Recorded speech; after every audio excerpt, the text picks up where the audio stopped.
Well, this has been a great series when we've been thinking about what it means to live generously, because not only does it form us, but it forms a future for this church. And I just want to say thank you for the way that you've led us through this conversation these past 3 weeks, and thank you for the message today.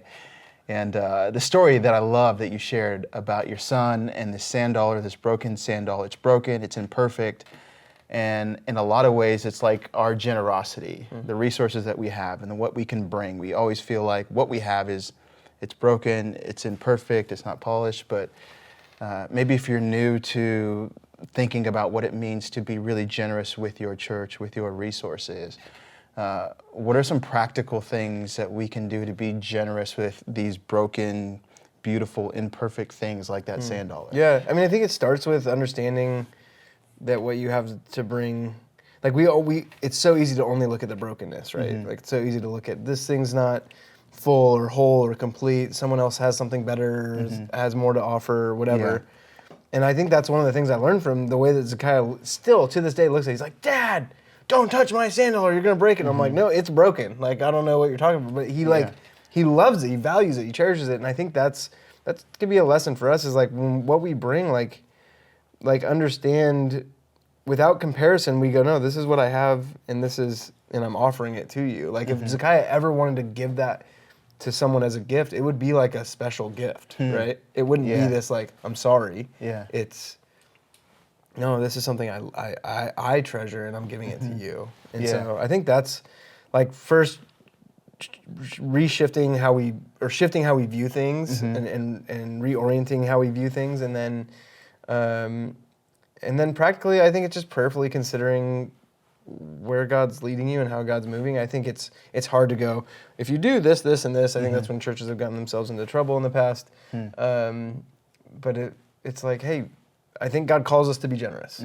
So figure out what that looks like for your life, because you know that about your life better than I would. Yeah, so you're right. It's not formulaic. Right.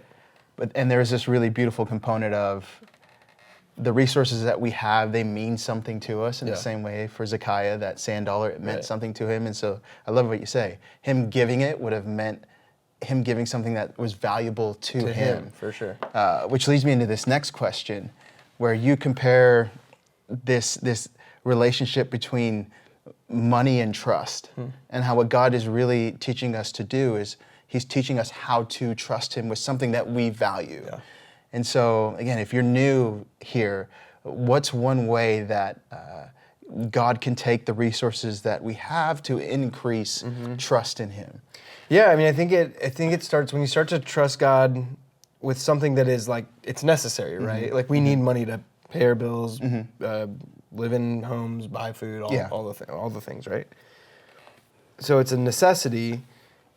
Unfortunately, too often with that necessity, we put not only our trust in that, but we put our hope in that as well, right? And so I think that's one of the things that God does when we surrender that, or go, hey, I'm actually going to trust you with this, is now we're not only saying but showing I'm putting my hope and my faith and trust in what God does in and through this. And it reorients, again, I think that's such an important thing. It reorients the way we approach what we have. Because usually it's like, how do I hold on to this? It's like, what can God do with this? And I think that takes a lot of different forms and comes into reality in different ways. But I think at the very least, just saying like, no, my hope is in God, and I'm leaving this to you. That's such a huge step, because it takes something that is a necessity and goes, I'm going to posture this or position this necessity in a way that exhibits what I truly value. Yeah, and that's good. And that kind of answers this next question, but one of our values is, what does love require? And when we're thinking about the things that we as human beings, naturally, we just put our trust in the resources that we have, because we need to, again, pay bills, we need to buy food, there's so many things. But how does love require just lead us right down the road to generosity? Yeah, I think that's such a good question, because I think that's like at the heart of even what caused us to start asking that question. When you look at the parable of the Good Samaritan, which is the story that Jesus tells after he's asked, what's the most important command? He says, love the Lord your God with your heart, soul, mind, and strength. And the second is like it, love your neighbor as yourself. And then the guy asks, well, who's my neighbor?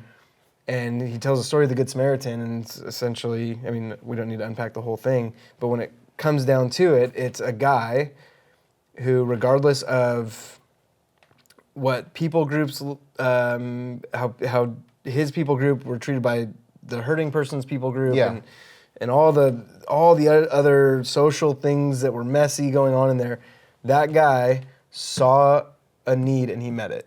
He counted the cost and he paid it.